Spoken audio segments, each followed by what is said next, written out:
reasons why you shouldn't join the JET program. And it may be a surprise to you why I would do a video like this, but I think it's very informative to tell you some reasons why you shouldn't join the JET program. And if you don't join the JET program, it's okay, but these are some of the main reasons why I think some people don't want to join JET. I think they're very reasonable. One, the application process takes a long time to do. For JET, it takes about a year to complete everything and to become a JET. And you have to complete a lot of medical documents. And it's not that long, it's about 14 or 15 pages, but it does take a lot of time for some people. You have to complete a statement of purpose, medical documents, school history, ask for recommendations, and that can take a lot of time out of some people's day to work on. And it just doesn't stop there. You have to also get an interview as well, and then once you pass the interview, then you have to wait a little bit longer until eventually you end up going to Japan. And this whole process takes about 1 year to complete. Some people don't have a year to wait and do this to become a JET. So it's one reason why you probably won't want to apply to the JET program. You might look at applying to other programs such as Interact, Altia, Eon, other places you can teach in Japan, because those usually take a few months rather than a whole year for the process to complete if you just want to go to Japan for a little bit and then come back. For the JET program, they take about 10,000 applications a year, and out of that they cut about 5,000 for interviews, and then out of that 5,000 they get about 2,000 on the program. And I believe it's about a 1 in 5 chance, 1 in 4 chance to become a JET. But your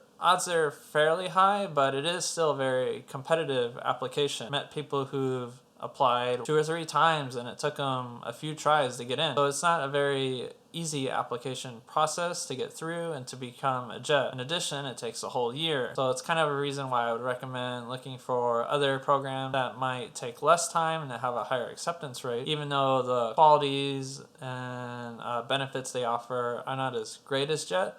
But it still is another way to go to Japan without taking as much time and then maybe not being as prepared as you might need to be for the JET application. Third thing about JET is the placement isn't guaranteed. When you go to apply to JET and you put down the places you want to go to, you're not guaranteed to actually get any of those places. When I applied to JET, I didn't get anywhere as I put on my application, which is fine. I got placed in a place that I really liked in Kumamoto. It was a great experience. I had another friend get placed somewhere else and he really liked it as well. But it's not a guarantee that you'll get the spot you want on your application. Actually, your chances of landing the location you put on your application is probably 50-50, and I say that with like a grain of salt, because if you put down a place where not many people go to, then you're more likely to get it. But if you put down a major place, don't expect very much. However, with some of these smaller companies that are out there that need ALTs, they will most likely put you in a major city is where they're looking for ALTs to put. So going with a smaller company, other private teaching places, or tutoring like Eikaiwas will put you in a major city, which can be beneficial to people who want to go to Japan but don't want to live in rural areas or unfamiliar territory that they're not very sure on. Another reason why you shouldn't join JET, JET has a 1-year contract, and that may be a little bit much for some people to handle.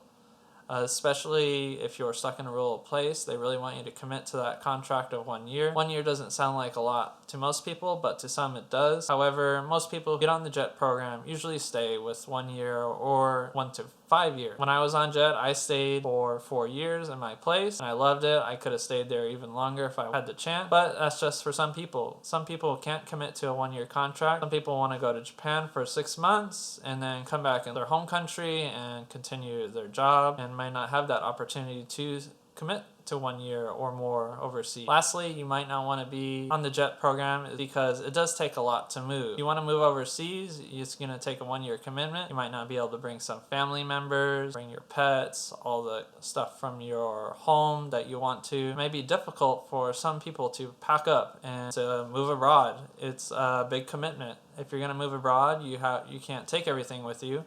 You can only take so much. You can only take 2 suitcases with you, and you can ship other stuff, of course. But once you go to Japan, you're going to be there for at least 1 year, and if you leave after 1 year, then you have a lot of stuff to deal with. Go back to your home country or move around. Some people face when applying to the JET program, it might be a little bit easier to commit to other companies that have short contracts of like 6 months or have available short-term working visas. It's another reason why you might not want to commit to the JET program. It's a difficult decision for some people. It looks easy on paper when you're going to apply to the JET program, but then when you realize it's time to go, you might have a lot more on your plate. There's a couple of reasons why you might not want to join the JET program, and there's some legitimate reasons. However, the JET program is an amazing experience. I had a great time.